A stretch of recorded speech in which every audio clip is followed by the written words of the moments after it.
Command interface initiated.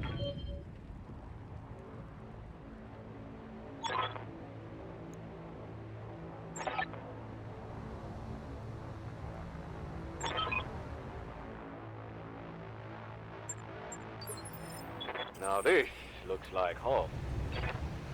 Welcome back to Let's Play Battletech Career Mode.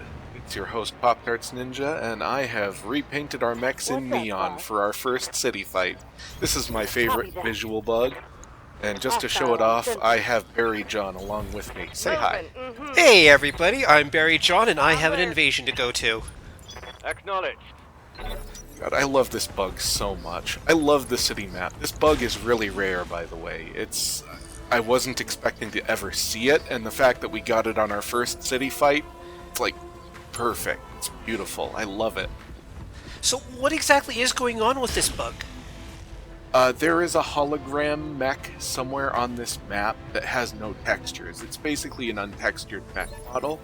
And you notice we had textures for a couple of seconds right at the start, and then we lost them and turned neon. We basically stole the hologram mech's textures. At least that's what I think happened. I'm not 100% sure. It's just a visual bug, but it's a great one. And this is also the first map where we really get to test out our new fire starter. I keep hearing much about this mech in the game, and oh my god, that's a lot of small lasers. Right?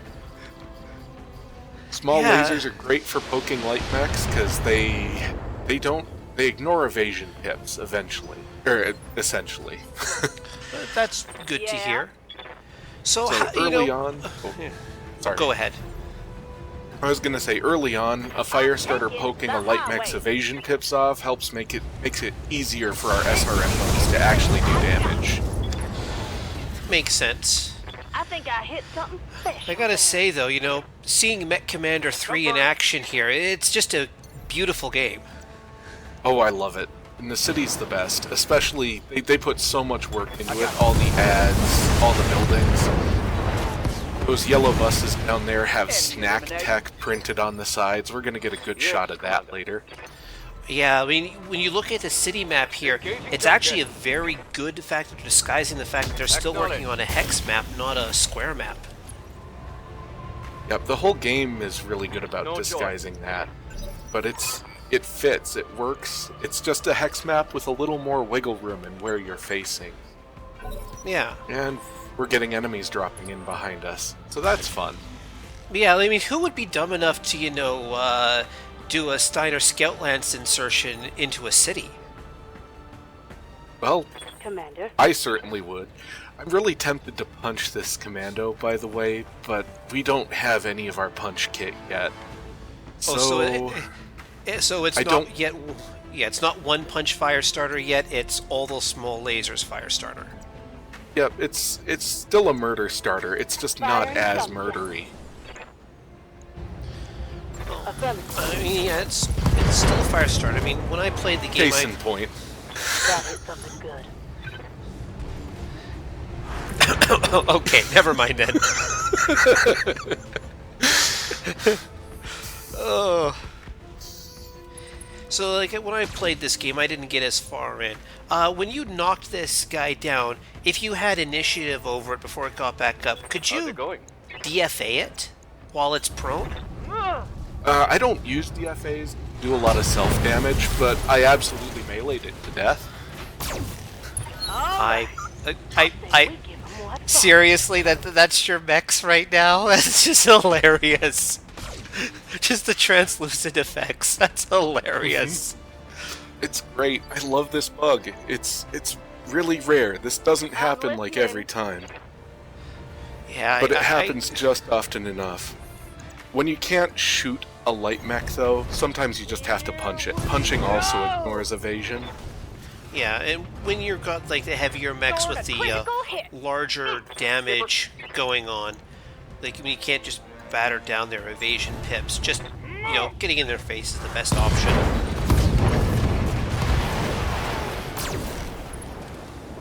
How to add the small laser to add insult to injury at the end, though. Oh, hey, I see Snack Tech. Yep, that was the Snack Tech bus. Hey, it's still not as good as the Firefighter Bistro. Oh, that's beautiful. The orbital drops, yeah. It's one thing I wish with the intro is that they turned off the fog of war while you were landing, just so that you could see your own pods drop in. Commander. But I'll take the implication of it.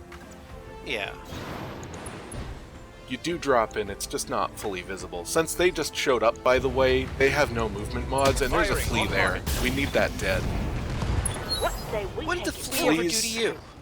Fleas eliminated. have a component that gives them just default +3 to their evasion, just for existing. So if Oh. we let that move and build up move mods, it's almost unkillable. The Except AI is by- really bad at using it. Commander? Oh. You know I like the flea. I'm glad to see that transferred over into the game. But as I said, like, I didn't play this as much as I could have at the time it came out. So, I'm seeing a lot of this stuff for the first time. The flea is new in heavy metal. It was added alongside the Marauder, the Archer, and the Warhammer, as well as the Annihilator and yup. several other fan favorites. Well, the flea and the got it. Whitworth are some of my personal fan favorites. So, I'm glad to see at least one of them get some love in this game. Yeah, sadly the Whitworth, I don't believe was ever done by Yes, Commander. PGI, so it never got a model. We Yeah, need I to mean- cool down our fire starter, so this is a good turn to sprint. Yeah. No, there's a lot of mechs in BattleTech. You can't include all the mechs all the time. It's just simply too much. Oh hey, this is a 4v12. Yeah, This is but another how many... reason I wanted to show it off. Oh, wow, Well, really? that was Wow. nothing. Ready for orders. Waiting for orders. Actually, here's my question. Can you jump on top of some of these buildings? Are they flagged as, workable locations? They are, Locked and on. I'm going to show you why that's a bad idea. Oh, Not immediately, but I'll show you why that's a bad idea. 'Cause all of the buildings are destructible. and I know that if, Waiting for orders. the rules allow if too heavy of a mech hits a building, it goes down. Got it. Not quite that bad in Airbrain Steve's game, but yeah, Scored critical hit. it's still pretty bad. If you're on a building when it falls, it does pretty significant damage. On the plus side, a building collapsing makes a pile of rubble that Yeah. counts as hard cover. And that's always good. Lots of stray shots here hitting buildings. I really want to know who's got the insurance premiums on this city. I just punched off the Oh, now AC-10. I'm just tearing you up.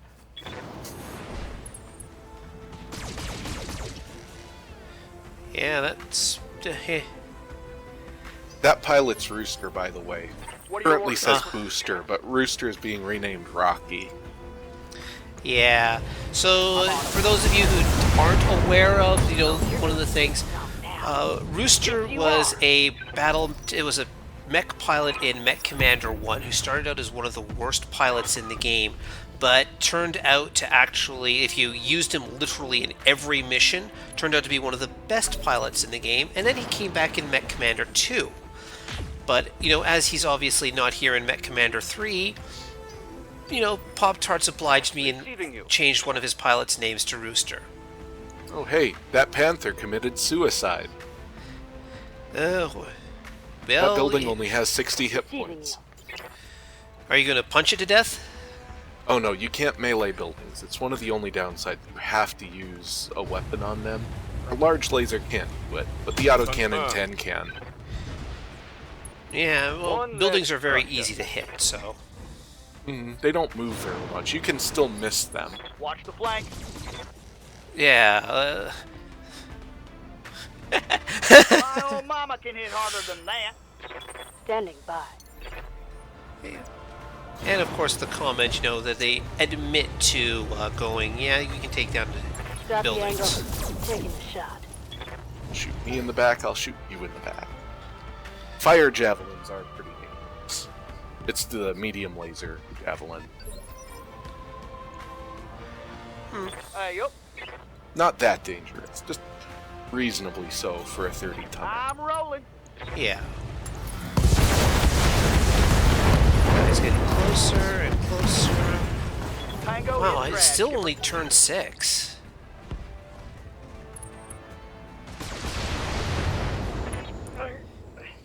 Ooh, and of Commander, course Toth eats a I'm head. wounded. Commander. Yeah, I'm pretty sure the head was the only thing you didn't hit there. Heading out. Mm-hmm. Oh, wait, never mind. Gonna get physical on them. That's alright. People expect you to be a second or so behind. That happens. Receiving you. My bad. It's our first try with mutual recordings. There's no trouble. Yeah. So Firing for those of you subject. paying attention at home, I'm a couple of seconds behind Pop-Tarts. Yeah, and you'll notice that Panther has no leg armor left after that fall off the building. Well, no, it has Knocking plenty on of leg target. armor. It's called the building. Oh, good. We got the head hit. Shoot me in the head, I'll shoot you in the head. Except your headshots are probably better than their headshots. A little bit. Theirs Yes, tend to be Commander. incidental SRMs. Mine tend to be large lasers.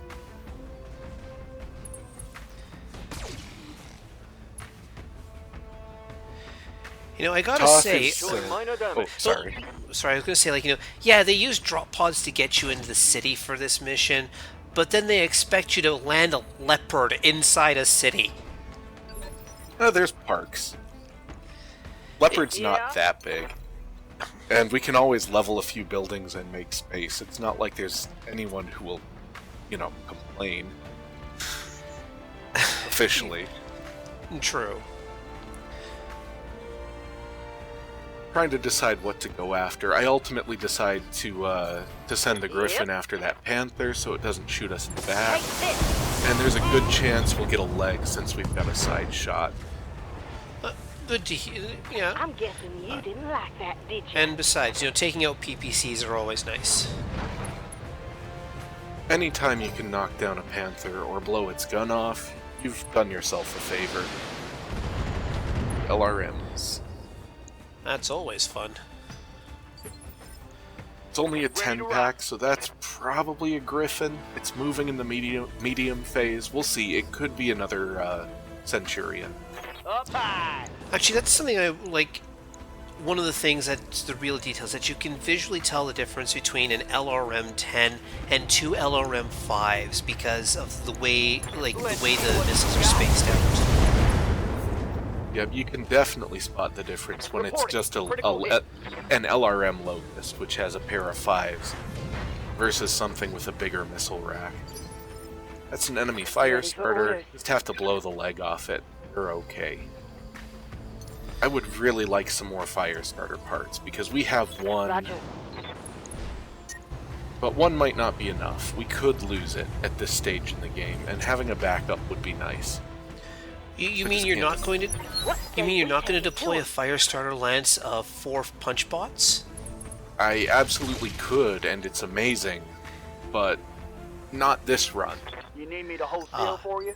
I want to Eh. show off more than Yes, just Commander. arguably the best mech in the game. An Annihilator?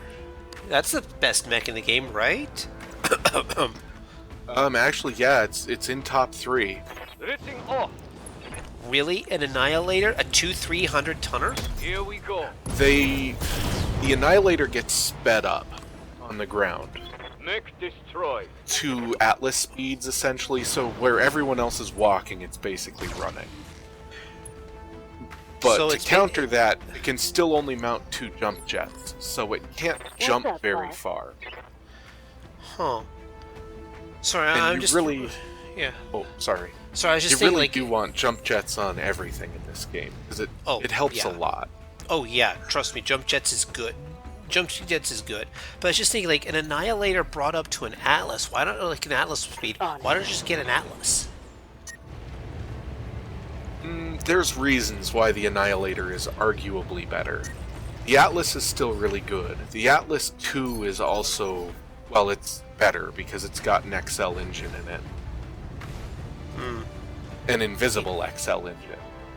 Oh, which even means better. it can carry, it can carry more weapons than the normal Atlas. So, in terms of the mechs that were in the game to start, the best three in order are the Atlas II, the Firestarter, and the Grasshopper, in my opinion. In terms of mechs they added, they kind of edge out the older mechs in terms of power, and the curve becomes the Atlas, the Marauder, and the Firestarter. Well, I mean, it's one of the things about these sorts of games is that, you add in new mechs, they gotta be, they gotta be better to encourage people to play with them. So,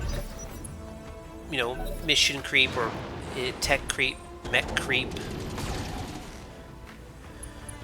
Oh. So I'm really hoping that in your written commentary you explain what all those pluses are beside the Firestarter SR or small lasers. Okay, so those are upgraded weapons. Normal weapons, you'll notice, like on the Enforcer. Oh yeah, the Griffin was on a building. I forgot about that. These down, Commander. But normal weapons, they just do their set damage for their set heat. A weapon with a plus or a plus plus or a triple plus, it basically enhances some aspect of that weapon. So either the damage or the heat or sometimes the weight or the recoil if it's an autocannon, or my favorite, machine gun, which doubles its number of shots. So 2 machine guns fire as many bullets as 4. That makes the Grasshopper fun. I simply, like the Grasshopper, like the machine gun's basically, a direct fire SRM with lots of tiny hits. That's pretty much a crit seeker. It really is. If you don't have a very good pilot, a Grasshopper loaded up with machine guns can get you some fun head hits. I'm listening. They also do a lot of damage to internals, so if the target has nothing left, machine guns will shred them apart. It's nice to see that all weapons have a place in this game, rather than, okay, everybody, here's your medium lasers, here's your ER large lasers, here's your LRM-5s and your SRM-6s, and why bother use anything else? Well, within reason, the PPC is bad. They upped its heat from tabletop from 10 equivalent, which would be 30 in this game, to 35, which is... It's about an 11.8 heat in tabletop, but it just makes the PPC bad. Because it's behind the curve, essentially. A 12? And the autocannon 2 is just awful. Here's the thing, though. Like, there is actually a formula for, like, the 30-25 weapons between heat, damage, and, like, the size of the weapon. Where there was a bunch of guns that were equal numbers to provide baselines, but it's when they stopped using, like, having trade-offs for guns. Not really. I mean, you're partly right, but partly not. There was really no balance going into 30-25 mechs. Anyone who claims otherwise hasn't really played any of them, because then why would the AC2 exist? It's bad in nearly every iteration. In order to make the AC2 good, you basically have to make a whole nother weapon and call it the AC2. Which is what you did for your weapons rebuild. Yeah, I turned it into a light Gauss rifle. Same weight, but I upped the damage to something significant, which in this case was 6, which is more than the AC5 for the tonnage. But with the AC5 becoming an Ultra, just by default, it kind of makes up the difference, since its average damage is about 7, 8-ish, compared to the light Gauss rifle 6. And I mean, they do have different envelopes. I mean, I remember while you were doing the spitballing of ideas, I recommended reversing the range penalties for what the AC2 became, in order to encourage it as a long-range plinker. But, didn't happen. It's another leg shot. Oh good, we didn't crush the snack bus. Waiting for orders. I mean, very important that, like, you know, your pilots will get hungry. On the move.